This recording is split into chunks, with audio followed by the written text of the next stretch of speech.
Welcome to The Longer Game. If you're listening to a show about retail being reimagined.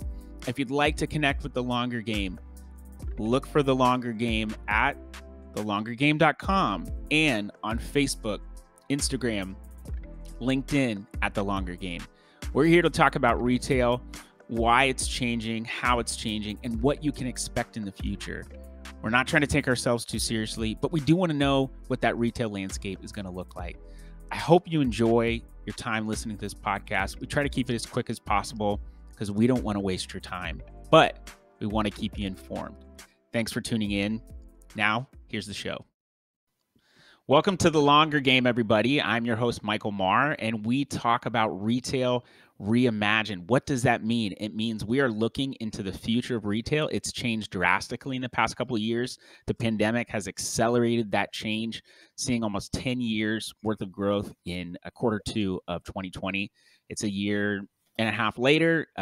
Things are still different or continue to look different. So we're going to get into it with our guest, Benji Nunn, none other than, oh man, I'm sure like a ton of people have done that. I need to maybe go back and edit that. But Benji Nunn, you are the CEO, founder of CreditHub. Am I correct in saying that? That is my original title. I definitely spend more time in operations than a CEO probably should. Well, I remember when we talked, you're a doer like me. So you started out doing development. And that's kind of where your heart and your passion is. Like I started out doing advertising. Really, that was kind of my milieu on Amazon. So you like to get your hands dirty in the work. 100%, 100%. And I think I mean, you look clean, you look fresh, but you like to get your hands dirty. You know, I really do. I really do. I like to. Like I said, I spend more time with our clients, and I think that's where my passion lies. That's where I think my views come from, in business, because I learn from them. You're very relationship based, like myself. We had the great fortune of meeting in person this year I can't believe it was April, right? Was it April or what? No, was it June? I don't remember now. I feel like it was April. It was definitely the summer. I feel like we were definitely on a summer vibe. Okay. I do kind of distinctly remember that a little bit. So maybe it was June, but it was okay. So we met in Atlanta, ATLians, and we met there at the Business in Bourbon event, the first one that Ronell Richards, a Business in Bourbon, Ronell Richards LLC, of the man, the myth, the legend. He had his first event for his podcast, Business in Bourbon, back in Atlanta, his hometown, and you and I were standing next to each other. I remember there was a bottle of bourbon that was raffled off. I think apparently you were upset about that. I heard rumors of the upset. I think I missed part of it, but I was happy that at least, because I think you were the proud recipient of it. So, well, no. So I also commiserated with you because there was a drawing for who came in the furthest, and I flew in from Cincinnati. So that was like, an hour. It's like probably an 8-hour drive. Well, there was another gentleman who flew in from DC. He wasn't there when they called the ticket though. So there was another bottle that got won. I had it in my hands for probably about 20 minutes. And he said, how did you win? He came up to me and said, how did you win that? And I made the stupid mistake of telling the truth and saying I was the furthest away. And he said, wait, no, I'm from DC. And so we looked up on our phones and he's like, hey, I was further. That's my bottle. And instead of fighting, I was like, you know what? You enjoy this bourbon. I have plenty of bourbons at home. And I'll get drunk by myself. And see, I think I got caught in the confusion because I really thought you won. Yeah. So anyway, but we do both like bourbon.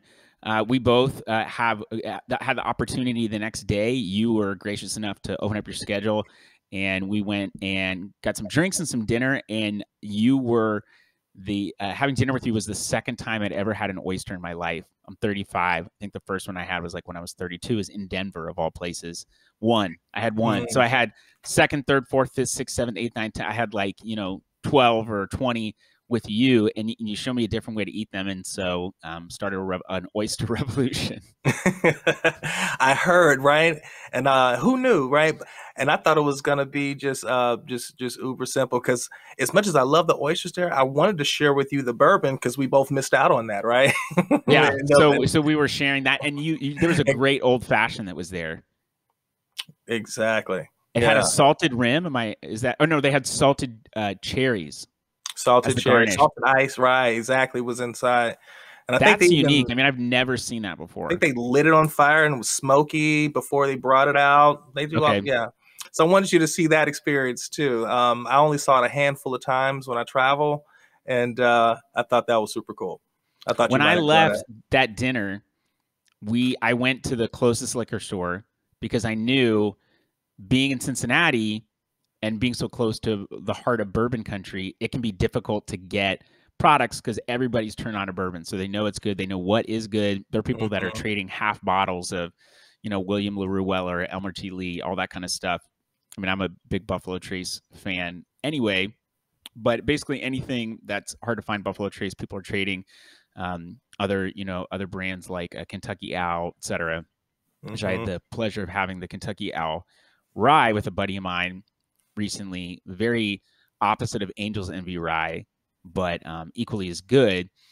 And the Angel's Envy is very, very sweet, syrupy, smells like maple syrup.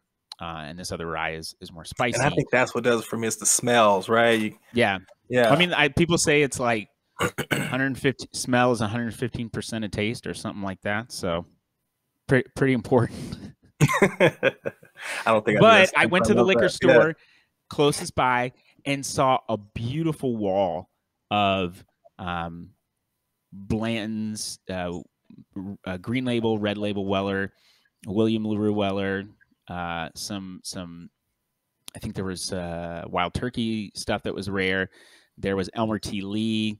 I mean, there was just incredible bottles, and I went to take a picture of it just because I was so excited. And the woman behind the counter was like, "Oh, you can't take a picture."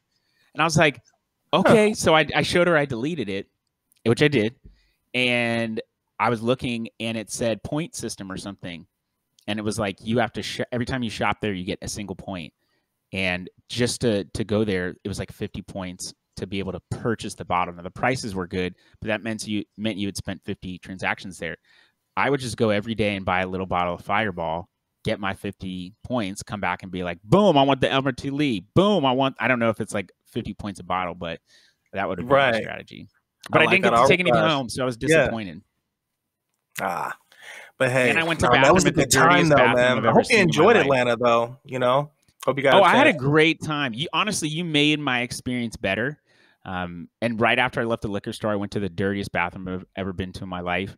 Like pee all over the floor, and some of the most insane things written on the wall that I took pictures of and sent to my wife right afterwards.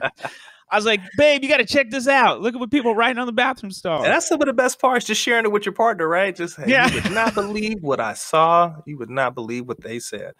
You had great hospitality, and you made me feel welcome. And part of the reason why I wanted to have you on the podcast, because you bring a really unique viewpoint, or a unique lens on retail. We talk about all things retail, but you are the inventor, founder, mastermind behind CreditHub, which is a really unique lending platform. So tell people a little bit more about that, and then it will be interesting to get your perspective on what's changed in retail in the past, 5 years, even the past year with the pandemic.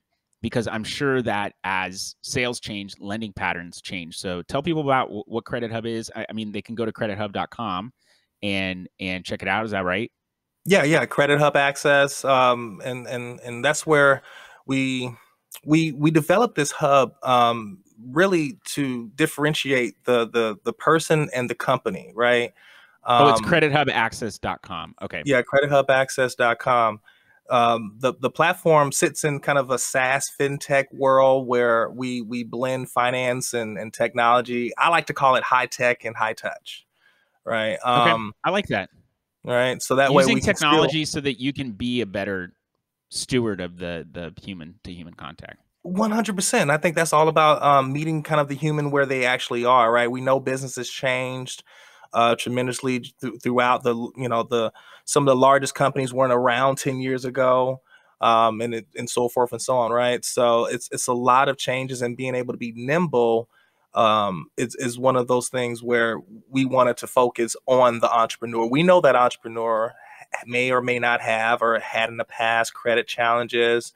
They may be looking for a program that they don't even know the name of, right? But they know they need a particular solution for their industry. And by the anyone way, who's I'm an entrepreneur that has had credit problems in the past, so I'm one of your ideal clients. I had to work through some just made some mistakes, thought credit cards were loans. Anybody out there, if you're using a credit card as a loan, you're doing it wrong. And I had to had some issues with my credit that was bad for a while, and ran my business 100% cash, which was that was a very interesting time, but made it work. God provided, and I'm all good now. So but yeah, I mean, you're the heart of who you're working with is entrepreneurs. It's not necessarily, I mean, I'm sure you would lend to anyone, but it's not necessarily big businesses. It's the entrepreneurs. Am I right? Well, you'd be surprised. And because when you think about small business, right, what does that cap around 10 million, right? Maybe 5 to 10 million. So we still consider ourselves a small business lending solution, right? In that regard. But yes, you'd be surprised on to what extent that may lend itself, right? Pun intended. Because for us, very well done. I like to, I guess to take it all the way back without making it super long-winded. You have traditional lending, you have alternative lending, and if you've ever been to your local bank, you may love your local bank for certain products, right? You may love it for your home mortgage, but you may not necessarily want to build your business and your platform based on their lending and opportunities, right? Okay, yeah. So and I think a local bank, unless it's a smaller bank that really is doing maybe more custom stuff for you, you're going to get a lot of blockage, I think. And some may even feel the same way when you talk about a larger bank, right? You could argue both ends of that. I debate that often, depending on what you're trying to accomplish. But I think, but that a large bank could also do something custom. Is that what you're saying? Well, just that every bank isn't lending all the time, and every bank doesn't necessarily love your industry, right? Okay, yeah. I mean, just like you and I have a niche. I mean, I'm going across multiple categories, but we're focusing on Amazon. That totally makes sense that a bank would be hyper specialized. I think I even think of a bank as just being a bank, but as I experience more, and even in this conversation, I'm like, yeah, okay, that makes sense that someone would specialize in that. All right, and I think that's where we deliver the first, value, right? You may not know where you need to go, but based on your industry, there are certain lenders that are designed for you, right? Okay. And can you give us an example? So sure. Yeah, we can look at real estate, just because that's kind of where I've been dabbling in recently. We have a commercial real estate division, and within that division, you'll see that kind of based on trends. A real estate investor may not necessarily always be able to go through traditional means of seeking capital for their investments, right? Because it's a risk, right? You got to think, when every time you bring in an investor, at some point that investor now needs to be liquid, or you need to get liquid so that you can pay that investor back. So it's all tied into the investment. Some banks don't necessarily want to get into real estate business. So where does that investor go? Where does he or she seek funds on a routine basis to grow? Because what I'm learning is that it's a cost of opportunity, right? So the fastest companies grow, and sometimes faster than they can even make or create cash flow, right? And that's sometimes a great problem to have, but it depends on what was your initial strategy in the beginning.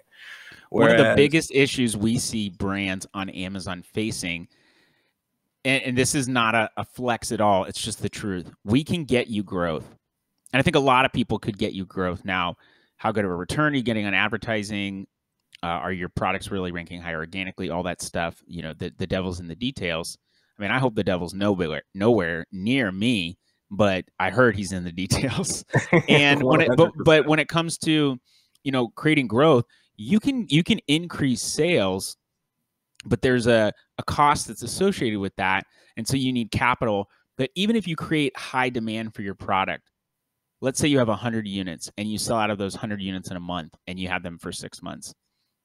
What's your lead time? If your lead time's 2 weeks, 3 weeks, 4 weeks, by the time you're 2 weeks in, if you have a 3-week cycle, by the time you're 2 weeks in to the month and you've sold 50 units, you're already going to run out. So do you have the capital to not just purchase 100 more units, but to notice, okay, our demand is 6 times faster, so we need to order 600 units for 6 months. That is a huge problem. So we can get you growth, and a lot of service providers or freelancers can get somebody growth through strategic marketing or advertising, but you got to have the capital to come behind that to be able to purchase inventory. That's where someone like CreditHub Access comes into play. 100%, 100%. And I know, depending on where they are in that equation, right? Maybe they're brand new and they're trying to acquire their first piece of inventory, or, they're in a scenario where they have purchase orders and now they're, floating, right? Some of the terminology is kind of using, right? They're doing like net 90, net 60. Right. And the larger the firm you're dealing with, the longer term they want, right? Because I heard someone had net 120 one time for someone that was paying them for a service, and I was like, nope, my kid can't eat off net 120. I'm not messing with that. 100%. And so in scenarios like that, you can take those purchase orders, you can take those invoices, and we have factoring for that. There's financing designed just for that. And it doesn't even always have to look like a loan or be based on their personal or business credit scores, right? Because it's based on the inventory, it's based on the value of that order, right? And in a lot of cases, they'll do up to 95%. So you're not even having to float as much as, you may have to pay the premium at the end, but now you got a chance to recoup your cash, actually purchase more product, because product is going to be king in this scenario, right? Especially with shipping being what it will be for a while. And talk about that. Why do you say that? I mean, I understand what you're saying, but tell our guests who may not be so educated on what's happening from shipping. Now, if they're a brand, they're likely already seeing this, but yeah, it's a lot happening. You'd be surprised how much of America is a marketplace, and it's based on a lot of moving parts. And a lot of these moving parts aren't based here.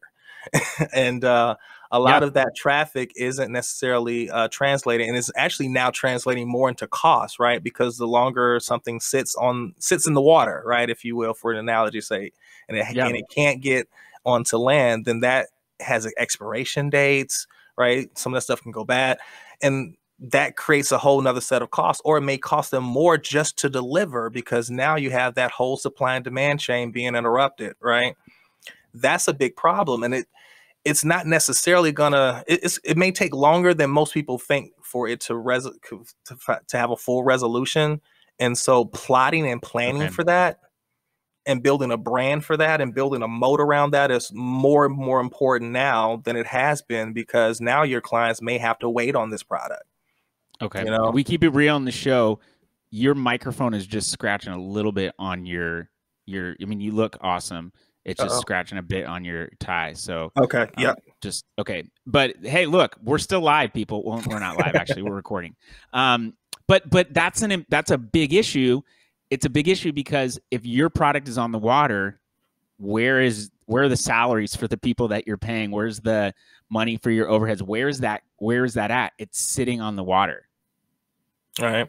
Your staff isn't going to wait on that. They're not going to understand. They don't have as much passion as you do. Right. As you do about your business. So while, and it's really just, unfortunately, having a plan for the inevitable, and unforeseen. Right. And that's one of the things that we like to work with our clients on, right? Above just offering that initial Band-Aid or that, hopefully permanent solution to solve that problem. But we know that that's an ongoing thing. So we have clients that we consult on a long-term basis, if you will, right? Because it's one thing all in itself to be able to qualify for the programs that you want. So that's all in itself a thing. Sure. But once you qualify for the program, how do you debt service it? How do you maneuver yourself out of that program? How do you get back to profitability? And those become the challenges that you want to see happen and see follow through, because you'll realize that your company can operate on less than what you probably are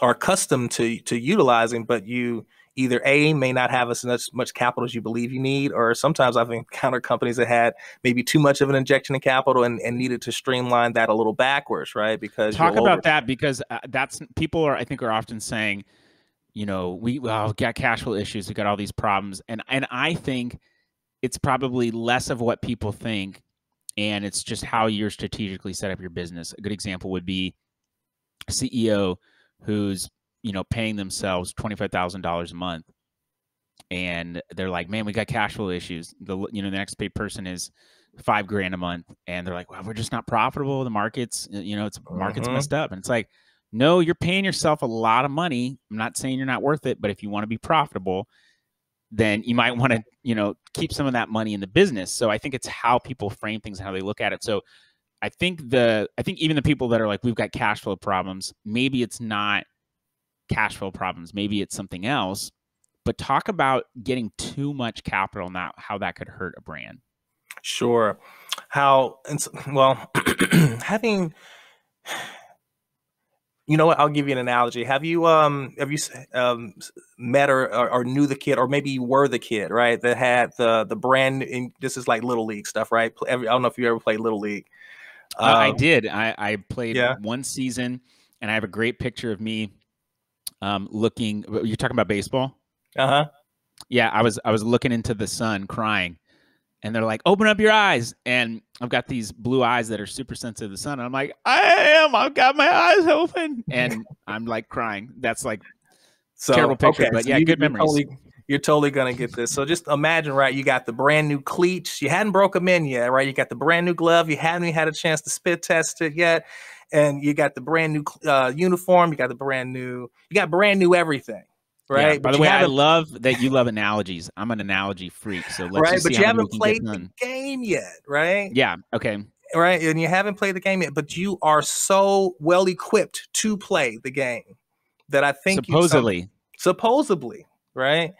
Having that false level of confidence, for me, when I first got out on the field, I took a bad hit, right? And needed to really get it together, and actually didn't need the extra cushioning, needed less cushioning so that I knew what it felt like, right? There we go. So we're talking about perception as well. Mm-hmm. So it's all about that. Sometimes where you may think it's a cash infusion that you need, but yeah, you're right. It may just mean that how lean can we operate? Or remember when you were operating lean, right? What were you able to accomplish then? Because yeah, it's great to have a big budget, but if you don't know where it's going, or if you can't quantify the KPIs on when it comes back, then you're really in trouble, because now you don't know why it's not working. Because now you have too much. Maybe you're putting it just in the wrong places too. 100%. And what you'll learn is that even if you have access to capital, the way you should seek out capital is when you don't need it. Most people don't. It's contrary to what most people think, right? Let me explain that a little bit more, because that sounds interesting. Right.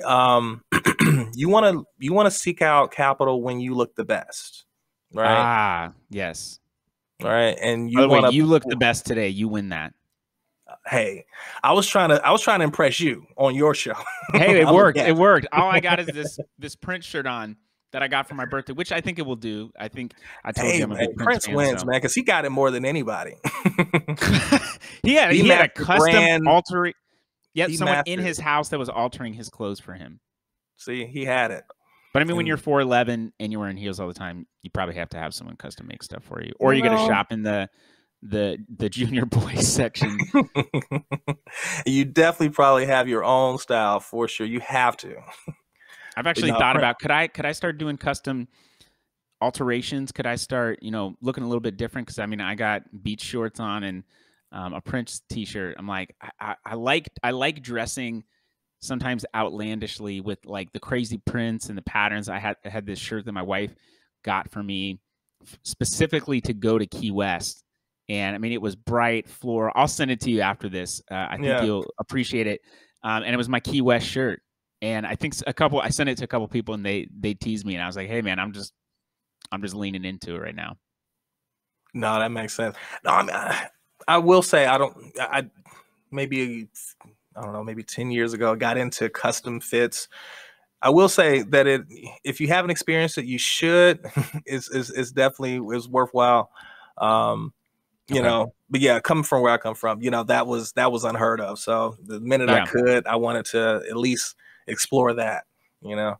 Sure. But I mean, honestly, you look the night of the business and bourbon event that we were both at, you look sharp, and it showed. And I think that stuff, again, we're talking about perception here, but that was the first time I had worn a suit in a really long time, and I had just dropped a bunch of weight, so I was able to get a better suit. I felt better about myself, and um, it was a good looking suit. And the thing is, it wasn't a name brand, but it looked good on me. So Hmm. who cares? It was from the Benji Nunn collection.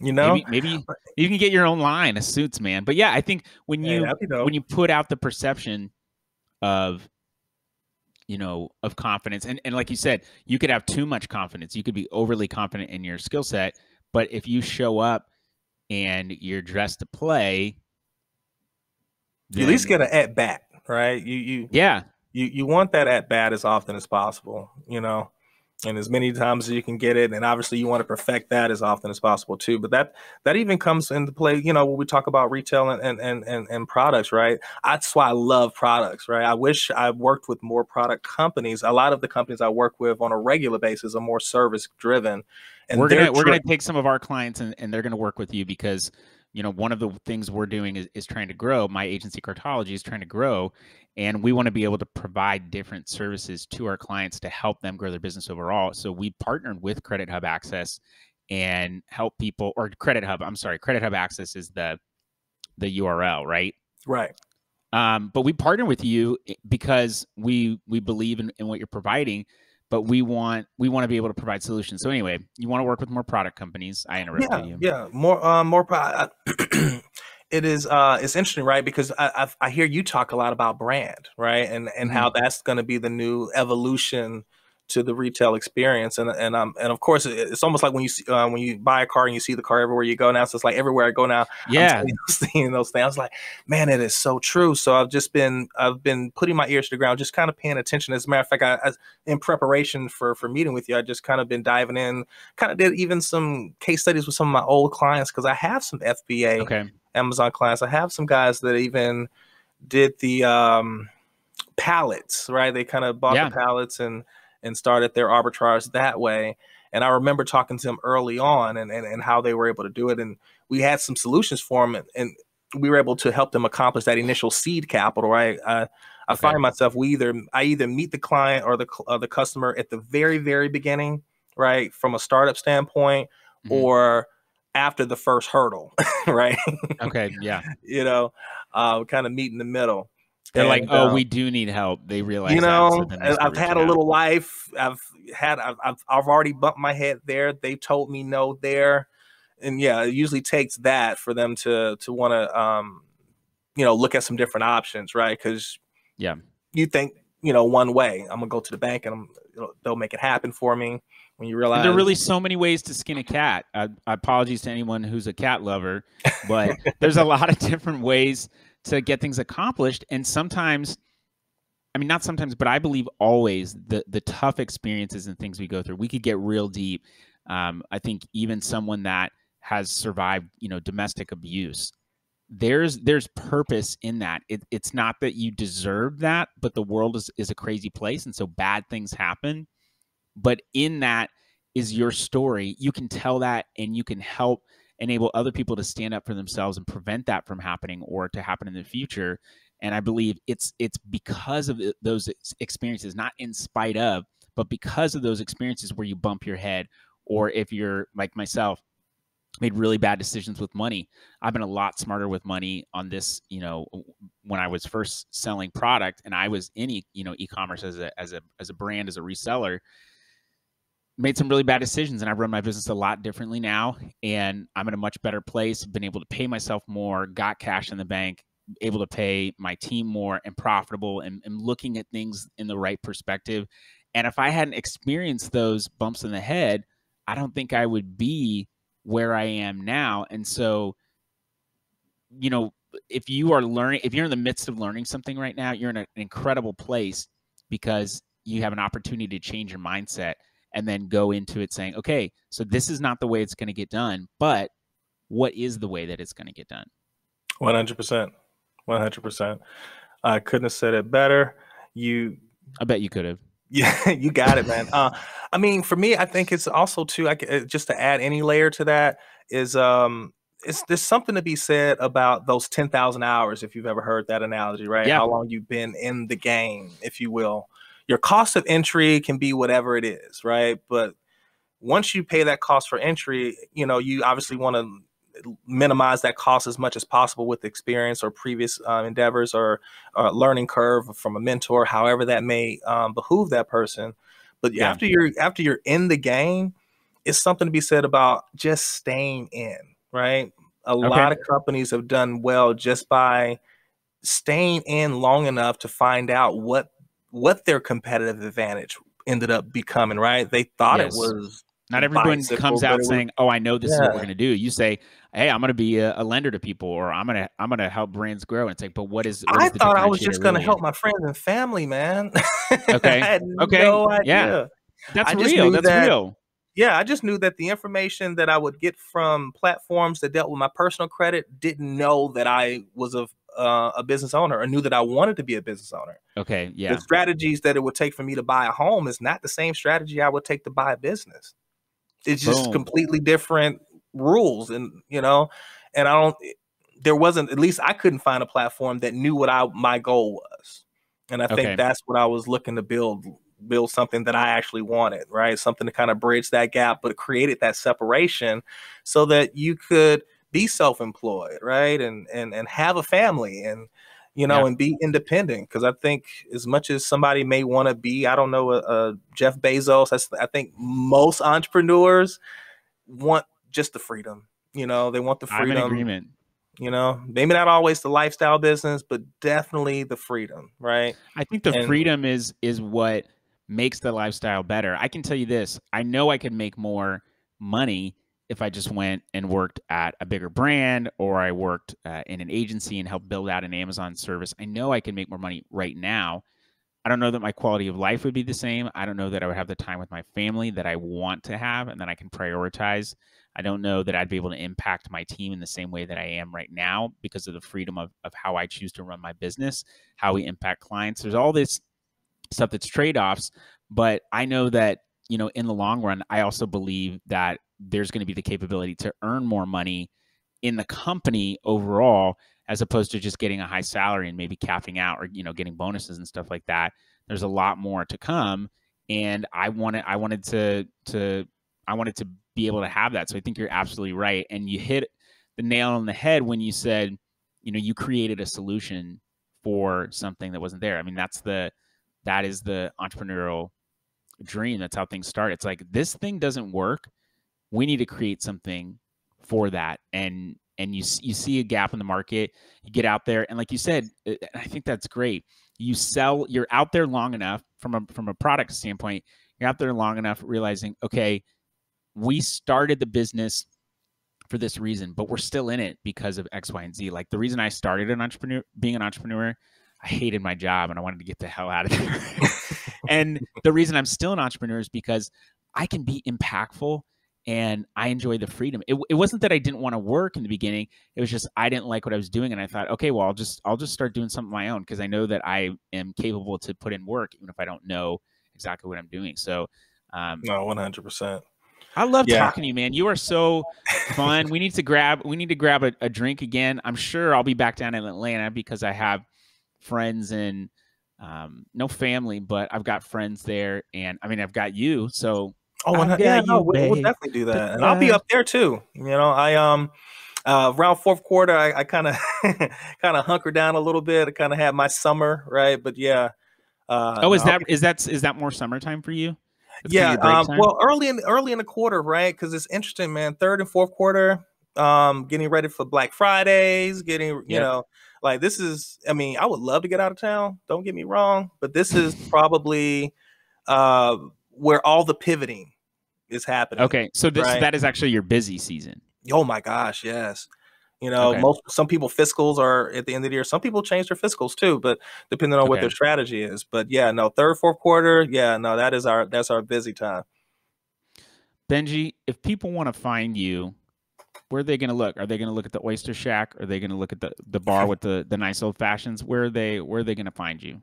I try to make sure we're everywhere, but YouTube, Instagram, LinkedIn, all of CreditHub. Okay. And let's see here, Facebook. Did I mention Facebook? I don't think so. Yeah. So many all sites social now. platforms. CreditHubAccess.com. I'm working on a personal brand, so I will. I'll probably be out there pretty soon, so you'll be able to. Let me find be my your page. number. I want to be your first follower. In your personal brand. You tell me. I hear that's what we're supposed to do today, so you have to. I had a friend who was on a podcast, and they said, "Where can we find you?" He's like, "Well, I'm on Facebook and Instagram, but I never get on there. But I do walk the streets of Cincinnati because I work downtown, and so I walk the streets. So if you can just find me on the streets." And I was like, "Boom!" He said, "You can find me in the streets," but he actually means it because he's literally walking the streets, not as a prostitute. Right. No, but it's applicable. Right. Yeah, it's applicable. I will not be walking the streets of Atlanta. You can't absolutely come by the office, though. I think that sounds much more appropriate. Well, thanks for coming on. People, if you want to find Benji, CreditHubAccess.com. Check out the platform, especially if you're a brand owner and you are looking to get capital for your busy season, whether that's Black Friday, Cyber Monday, something that's applicable for Amazon. It could be Prime Day if you're on Amazon. It could be if you're in the health and fitness industry. January, February, March, and August are typically your busy season. So get credited up, get hubbed up. I'm gonna come up with something different. Get credit hubbed up. Get hubbed up. Dun, dun, dun, get hubbed up. Yeah, no, hey, you know what? Can we loop that? I'm going to use it. Okay, let's do it. I mean, I don't know if we're going to get in trouble for singing that, but dun, dun, dun, get hubbed up. I like it. Yeah, I feel like we need to get the Yin Yang Twins in on this too. Hey, little girl, let me whisper in your ear. Remember the Whisper song? I do remember the Whisper song. I don't know if it'll go. What did it say? I don't know if it'll land the same. Yeah, it might not be so great. It's not going to be a family friendly platform anymore. But people, check out Benji. He's a great guy. He's building a personal brand. He's a sharp dresser. He is a wonderful gentleman. I'm happy to know him, and I appreciate you coming on the show. If you guys want to find out more about the Longer Game, go to thelongergame.com. And that's the show, man. We just keep it real. I mean, that's it. I don't have anything else for you. So bye-bye. Love it. Thank you for listening to The Longer Game. We genuinely appreciate your time. And if you want to connect with us, please reach out to thelongergame.com. You can fill out a contact request form there.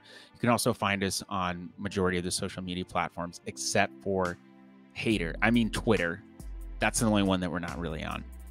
This show is brought to you by my agency, Cartology, where we're helping brands accelerate growth and become profitable on Amazon.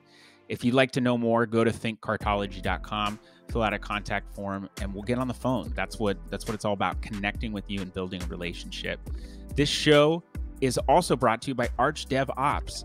They're the ones that are helping make all the logistics of this podcast happen. We are so thankful for them. If you want to get your podcast up and running and you want to automate as many things as possible, go to archdevops.com. That's ARCHDEVOPS.com. and reach out to them. They can be super, super helpful. Thanks for tuning in. I hope you have a great rest of your day and be blessed.